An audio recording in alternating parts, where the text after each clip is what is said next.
Assalamualaikum warahmatullahi wabarakatuh. Selamat pagi, siang, sore, dan malam. Perkenalkan, nama saya Revin Tanaya Putra Natisna dengan NIM 2311511101. Saya dari Homebase kelas pagi B. Di sini saya akan sedikit mempresentasikan jurnal yang saya dapat yang berjudul Menganalisis Kinerja Keuangan PT SIA pada sebelum pandemi COVID-19 dan sesudah COVID-19.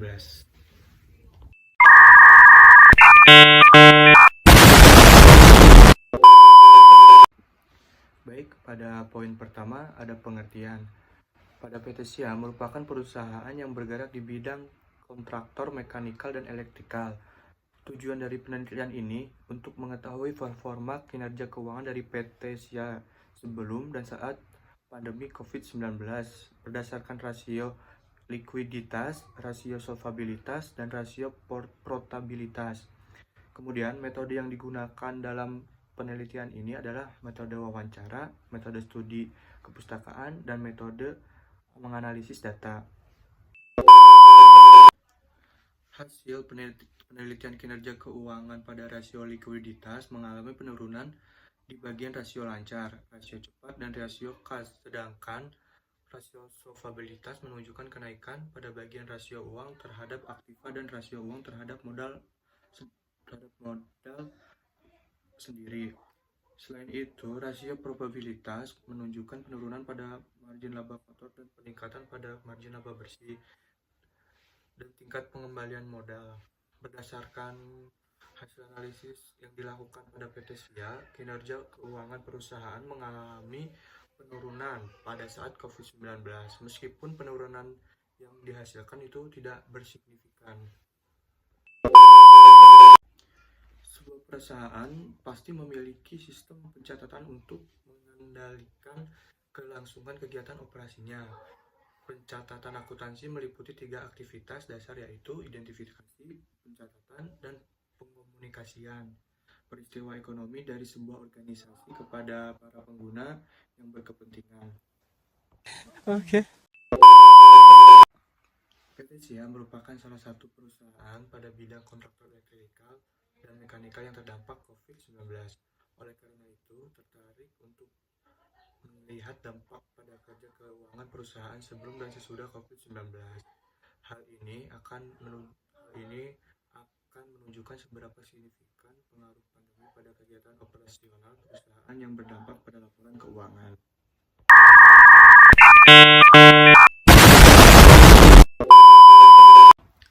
Kemudian ada poin kedua, kajian teori. Yang pertama ada laporan keuangan. Laporan keuangan bagi perusahaan merupakan hal wajib yang harus dilakukan untuk memuat berbagai informasi mengenai segala kegiatan perusahaan yang berhubungan dengan keuangan maupun informasi tambahan terkait.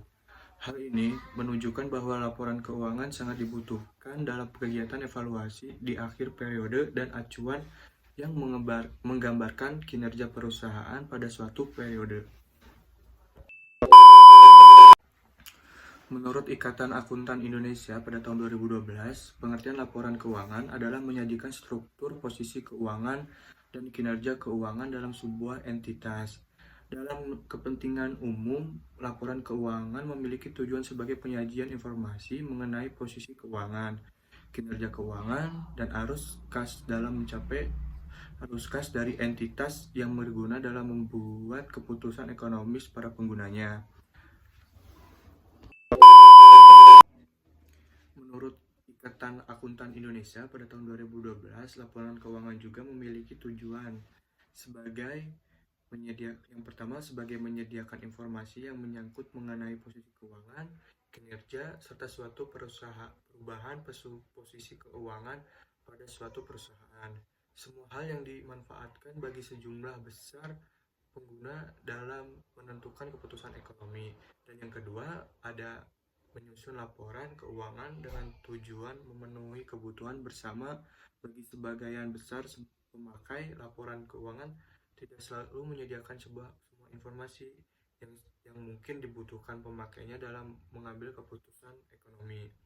Hal ini disebabkan pelaporan keuangan yang secara umum menggambarkan pengaruh keuangan dan kejadian di masa lalu. Dan yang ketiga, laporan keuangan menunjukkan kegiatan yang telah dilakukan manajemen maupun pertanggungjawab manajemen yang mengenai sumber daya yang diberi tugas dan dipercayakan kepadanya. Okay. Selanjutnya ada analisis kinerja keuangan. Analisis kinerja keuangan adalah suatu usaha formal yang dilakukan perusahaan dalam mengevaluasi efisien dan aktivitas dari aktivitas yang dilakukan perusahaan pada periode tertentu. Menurut Munawir pada tahun 2010, kinerja keuangan perusahaan merupakan salah satu dasar mengenai penilaian kondisi keuangan perusahaan.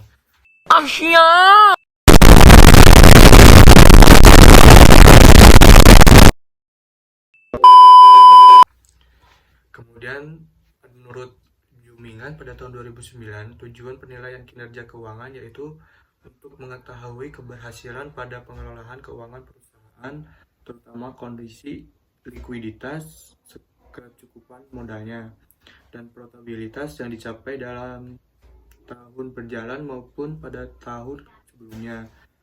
Kemudian ada untuk mengetahui kemampuan perusahaan dalam mengelola dan menggunakan semua asetnya untuk menghasilkan profit secara efisien.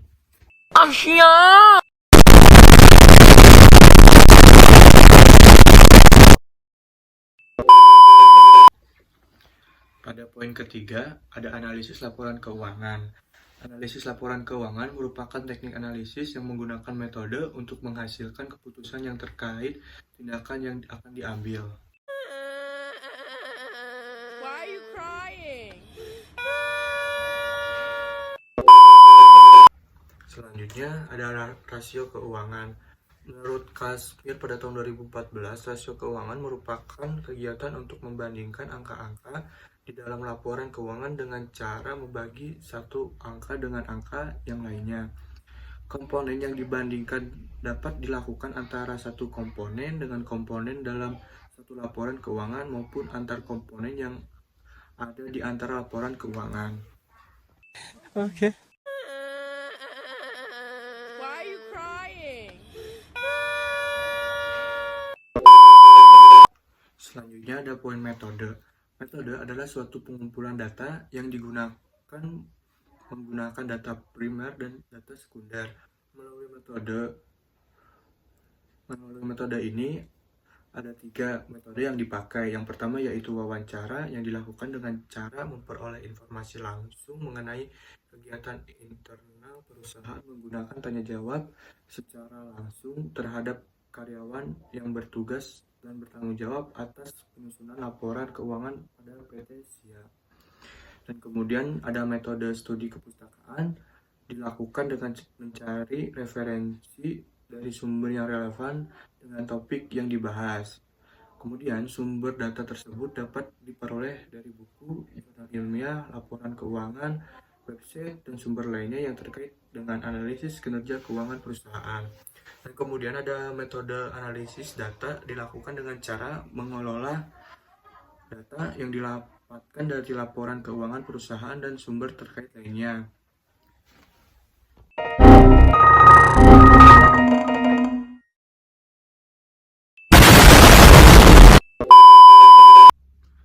Pada poin selanjutnya ada pembahasan. Deskripsi objek penelitian data keuangan PT SIA akan digunakan sebagai dasar untuk menganalisis rasio-rasio keuangan. Laporan yang dibuat pada PT SIA disusun dan dipergunakan hanya untuk mengikuti tender dan tidak untuk digunakan keperluan lainnya. Okay. Why are you crying? Kemudian ada poin selanjutnya yaitu dampak pandemi COVID-19 pada kinerja keuangan di PT SIA tersebut. Bisnis perusahaan tersebut dapat terkena dampak buruk oleh efek dari wabah global penyakit menular, termasuk wabah COVID-19, penyakit pernapasan yang dapat merugikan perekonomian di banyak negara, termasuk Indonesia. Stimulus keuangan diumumkan oleh berbagai negara yang diharapkan dapat memberikan dampak positif. Salah satu bisnis perusahaan yang bergerak di kontraktor mekanikal dan elektrikal yang terdampak ialah PT SIA tersebut. Berdasarkan wawancara yang dilakukan dengan Baheni Widayanti yang bertanggung jawab atas penyusunan laporan keuangan PT SIA, mendapatkan informasi bahwa banyak sekali proyek atau lelang yang batal karena adanya pandemi COVID-19 tersebut.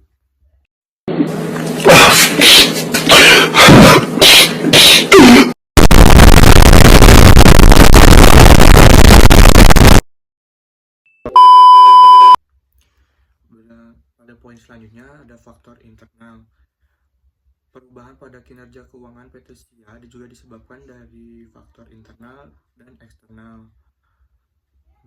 Berikut ada beberapa faktor dari internal. Yang pertama itu ada keterlambatan pembuatan proyek karena adanya kebijakan baru yang mengakibatkan pegawai tidak dapat bekerja secara optimal karena adanya kebijakan baru yang mengakibatkan pegawainya tidak dapat bekerja secara optimal seperti biasanya karena adanya COVID-19. Hal ini menjadikan kontraktor mengalami keterlambatan dalam menyelesaikan proyek sesuai dengan waktu yang disepakati atau tercantum pada kontrak. Dan yang kedua itu ada penyusunan laporan keuangan. Kadang masih menggunakan pencatatan manual yang bisa jadi ada beberapa transaksi kecil yang tertinggal. Okay.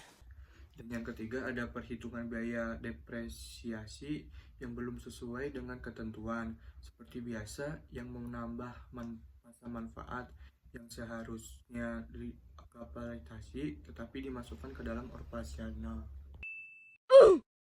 Okay. Kemudian ada faktor ekstranya yaitu pembatalan proyek dari klien yang tidak dapat dilakukan oleh PT SIA. Yang kedua ada lelang proyek yang sulit didapatkan karena banyak perusahaan yang bersaing dan kondisi pasar yang sedang lesu akibat adanya COVID-19. Sehingga para perubahan kontraktor sulit mendapatkan proyek baru sesuai dengan yang dilakukan lawan tahun 2020. Dan yang ketiga sulit mendapat pandemi COVID-19 yang secara tidak langsung dapat mempengaruhi pengeluaran perusahaan atau biaya tak terduga dalam menjalankan protokol kesehatan untuk semua pegawainya dalam rangka memutus penyebaran rangkaian COVID-19.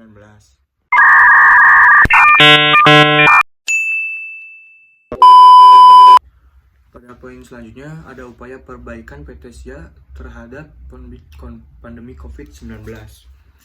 Pihak manajemen selalu mencari langkah perbaikan dalam kinerja keuangan serta strategi untuk menghadapi COVID-19 yang tengah mewabah ini. Pandemi COVID-19 juga memiliki pengaruh besar dalam kegiatan usaha yang dilakukan PT SIA. Hal ini dilakukan agar usaha kegiatan operasi tetap berjalan.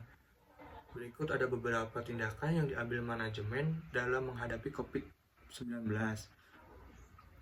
Yang pertama itu melakukan perombakan dan menyusun ulang biaya estimasi untuk kegiatan operasi sehingga dapat mencapai target.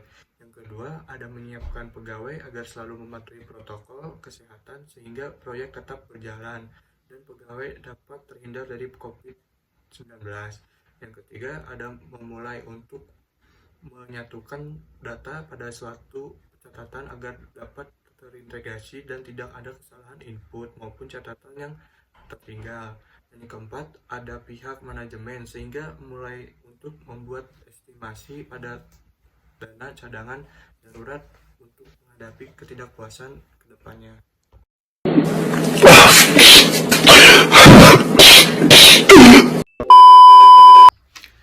Kemudian ada poin terakhir yaitu kesimpulan.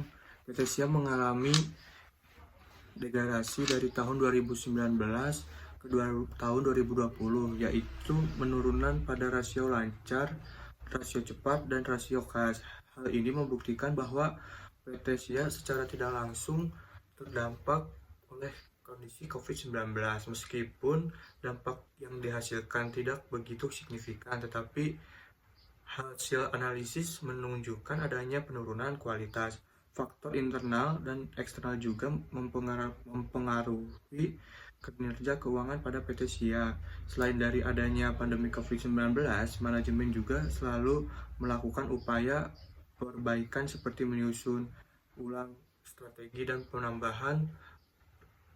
perbaikan seperti penyusunan ulang strategi dan perombakan estimasi biaya dalam mengelola kegiatan operasinya agar selalu dapat beroperasi. Emang apa sih nggak boleh? Sombong amat. Demikian isi presentasi saya kali ini. Semoga apa yang saya sampaikan dapat bermanfaat bagi kita semua. Mohon maaf jika ada salah kata atau banyak kurangnya, karena kesempurnaan sesungguhnya hanyalah milik Allah. Sekian presentasi dari saya. Wassalamualaikum warahmatullahi wabarakatuh.